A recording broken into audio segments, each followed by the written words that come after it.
paz do Senhor, crianças, tudo bem com vocês? Saudade de cada um de vocês, crianças. Espero que todos vocês estejam bem. Vamos iniciar o nosso momento com uma oração? Vamos? Juntar as mãozinhas, fechar os olhinhos e vamos falar com o Senhor?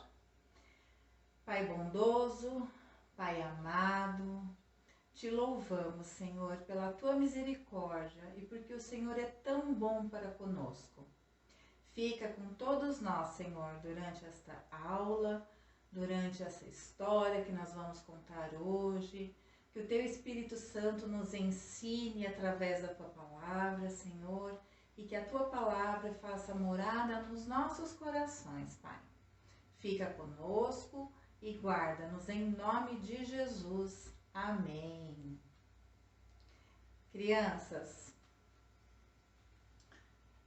talvez vocês não entendam o que cada uma dessas placas quer dizer, mas eu acredito que todos vocês já viram essas placas na rua, na estrada, quando vocês estão passeando de carro com o papai ou com a mamãe ou com uma outra pessoa, não é?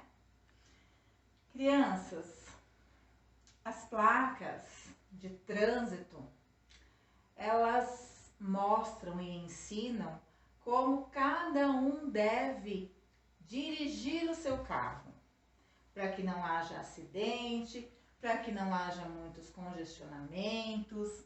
Ela mostra se nós podemos virar para um lado ou para o outro, seja para a esquerda, seja para a direita. Ela nos mostra quando nós temos que virar, quando não existe outro caminho, quando nós devemos parar, quando nós devemos seguir em frente.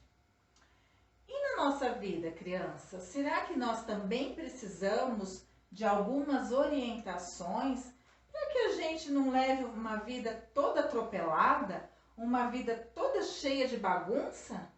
Sim, nós precisamos. E aonde que a gente encontra isso, crianças? Na Bíblia.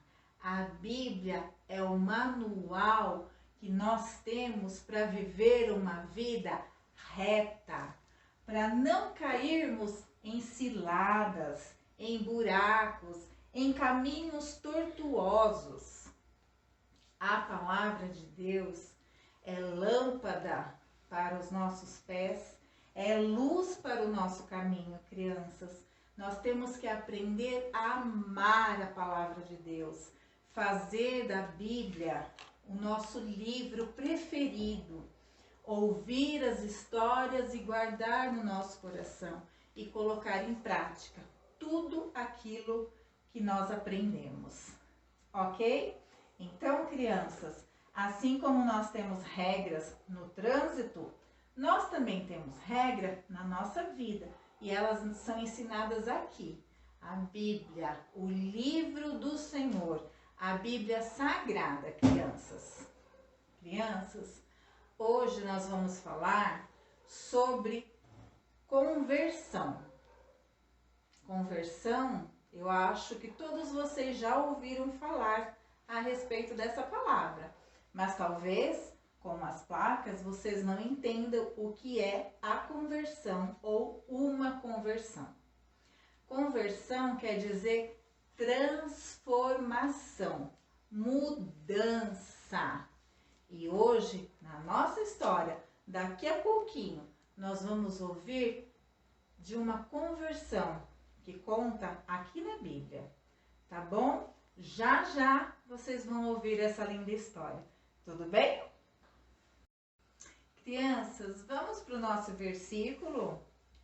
O nosso versículo de hoje, ele está em Efésios, no capítulo 2, versículo 8, e diz assim a palavra do Senhor: porque pela graça sois salvos, mediante a fé, e isso não vem de vós, é dom de Deus.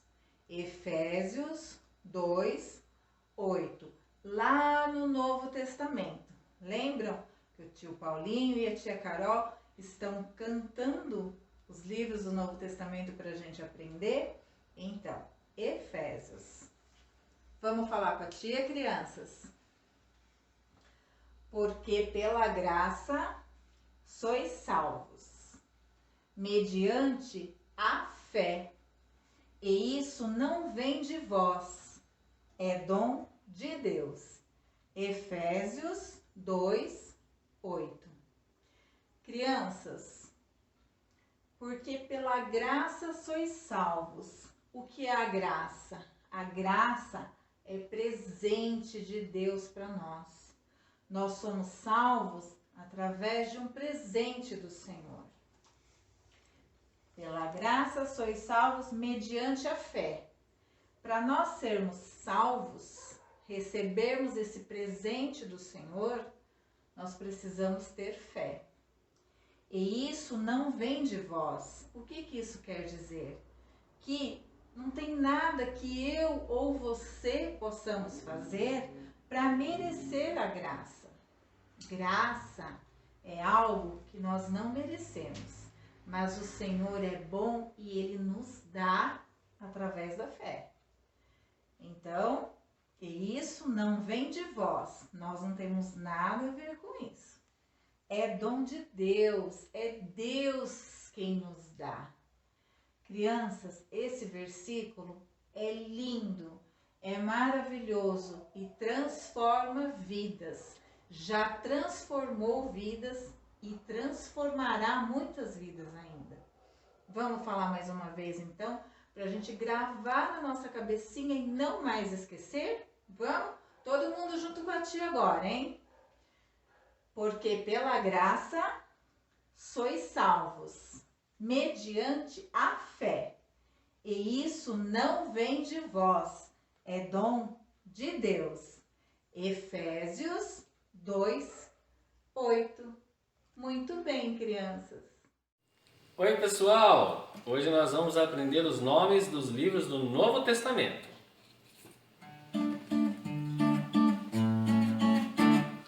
Mateus, Marcos, Lucas, João, Atos, Romanos, Coríntios, Gálatas, Efésios, Filipenses, Colossenses, Tessalonicenses,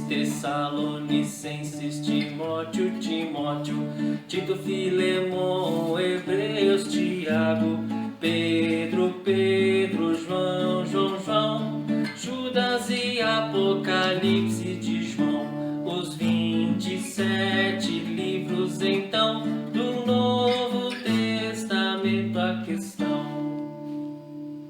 Tchau! Meu nome é Saulo e tenho cartas permitindo que prenda, mate e persiga todos que creem em Jesus. Como eles podem acreditar que Ele é o Filho de Deus e que Ele ressuscitou dos mortos? Esses crentes só trazem problemas para nós. Eles devem ser perseguidos e mortos. Crianças, Saulo de Tarso, ele era um perseguidor de cristãos. Ele perseguia as pessoas que acreditavam e seguiam a Jesus Cristo. Ele não acreditava, crianças, que Jesus era filho de Deus. E ele não acreditava que Jesus havia ressuscitado. Ele queria prender, açoitar, maltratar as pessoas que seguiam a Jesus. Mas Deus tinha um plano para a vida de Saulo, crianças. Vamos ouvir a história? Crianças, a nossa história, o nome dela é A Conversão de Saulo. E está no livro de Atos, crianças, no capítulo 9, até o versículo 18, do versículo 1 ao versículo 18. Vamos ouvir agora a história, crianças? Crianças, Saulo de Tarso, ele era um perseguidor de cristãos. Ele perseguia as pessoas que acreditavam e seguiam a Jesus Cristo. Ele não acreditava, crianças, que Jesus era filho de Deus. E ele não acreditava que Jesus havia ressuscitado. Ele queria prender, açoitar, maltratar as pessoas que seguiam a Jesus. Mas Deus tinha um plano para a vida de Saulo, crianças. Vamos ouvir a história? Crianças, a nossa história, o nome dela é A Conversão de Saulo. E está no livro de Atos, crianças, no capítulo 9, até o versículo 18, do versículo 1 ao versículo 18. Vamos ouvir agora a história, crianças. Crianças, Saulo ficou sabendo onde tinham vários cristãos e ele foi ao sacerdote e pediu cartas para que ele pudesse prender os cristãos. A cidade onde tinha vários cristãos era Damasco e Paulo rapidamente pensou e foi para Damasco, crianças. Ele pegou o seu cavalo e foi em direção a Damasco, crianças.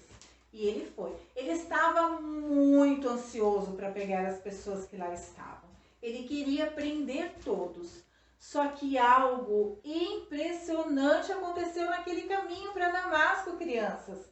De repente, uma luz forte, intensa, brilhou e Saulo foi jogado do seu cavalo, crianças. Aquela luz brilhou e daquela luz veio uma voz, crianças, que dizia assim: Saulo, Saulo, por que me persegues? Saulo, sem entender e com muito medo, crianças, ele disse assim: quem és tu? Eu sou Jesus, a quem tu persegues. Saulo, crianças, ficou com muito medo. Ele não sabia o que estava acontecendo. E Jesus disse para ele que era para ele ir para um determinado lugar, que Jesus ia mandar uma pessoa lá para falar com ele, crianças. E sabem o que aconteceu com Saulo? Ele ficou cego, crianças. A partir daquele momento, ele não conseguiu mais enxergar. E ele ficou com muito medo, crianças, muito medo. Mas ele foi para o lugar onde Jesus mandou ele ir. Ele conseguiu chegar lá. Lá naquela cidade, crianças, havia um homem chamado Ananias. Ele era um servo do Senhor. Ele era um cristão. Ele seguia e pregava as coisas de Jesus, crianças. E o Senhor falou para Ananias: Ananias, eu quero que você vá até onde Saulo está. E eu quero que você ore por ele. Ananias sabia da história de Saulo. Ananias sabia que ele era perseguidor. E ele disse a Deus: Senhor, aquele homem nos persegue. Como que o Senhor quer que eu vá até lá? E ele disse, Deus disse para Ananias: Ananias, vá. Faça aquilo que eu estou te pedindo, porque eu tenho planos para a vida de Saulo. E Ananias foi ao encontro de Saulo, crianças. Saulo estava num lugar onde ele estava pensando, ele estava triste, ele não estava ainda entendendo tudo o que tinha acontecido com ele. E quando Ananias chegou naquele lugar, crianças, ele orou por Saulo como Deus havia mandado. E de repente, crianças, dos olhos de Saulo caíram como se fossem umas escamas. E Saulo, ele voltou a enxergar. A visão dele foi restabelecida. mas não só a visão dos seus olhos. Saulo havia entendido o quanto ele tinha feito de mal para os cristãos, o quanto ele tinha feito mal em perseguir a Jesus e aos seus discípulos. A partir daquele momento, crianças, Saulo foi transformado. Houve uma conversão na sua vida e ele passou a pregar, a falar de Jesus para as pessoas. As pessoas que conheciam Saulo não acreditavam, crianças, que aquele homem que perseguia, prendia, açoitava e até matava cristãos, agora era um discípulo de Jesus. Ah, crianças, somente o Senhor pode fazer isso nas nossas vidas, crianças. E cada um de nós pode ter essa transformação na nossa vida. Se você, criança, ainda não convidou Jesus para morar no seu coração, se você ainda não se arrependeu e falou para Jesus, Jesus, eu quero uma nova vida, você pode fazer isso, criança, agora, em qualquer momento. E como Paulo foi transformado, você e eu somos transformados. Nós podemos ter uma mudança de vida diária e plena em Jesus. Lembram do nosso versículo? Pois, pela graça sois salvos. Foi a graça do Senhor que caiu sobre a vida de Saulo e transformou aquele homem. Ele não era mais o mesmo. O seu coração mudou, as suas atitudes mudaram, o seu pensamento mudou. Tudo que ele vivia passou a ser diferente. Aquela vida que ele levava anteriormente foi esquecida. Deus se esqueceu de tudo aquilo e ele não viveu mais aquilo. Saulo, adiante, passou a se chamar Paulo. E ele foi um grande pregador, crianças. Ele fez viagens missionárias. Ele pregou por todos os cantos, levando o nome de Jesus, ensinando as pessoas que somente através de Jesus Cristo nós podemos ser salvos. Somente através de Jesus nós podemos mudar a nossa vida. Não se esqueçam, crianças, de ler a Bíblia, de orar, de pedir perdão para o Senhor. Nós, sem o Senhor, nós não somos nada, crianças. Saulo viveu até aquele momento onde Jesus apareceu para ele, ele viveu uma vida sem propósito. Mas a partir do encontro dele com Jesus, a vida dele foi transformada. E ele passou a pregar os evangelhos para todas as pessoas. Que isso, crianças, esteja no nosso coração. Que isso faça parte da nossa vida, crianças. E que nós possamos nos alegrar no Senhor e pregar, falar para as pessoas e mostrar com as nossas atitudes que Jesus mora no meu e no seu coração. Crianças, que Deus abençoe vocês. Que a paz do Senhor Jesus esteja com cada uma de vocês. Beijo.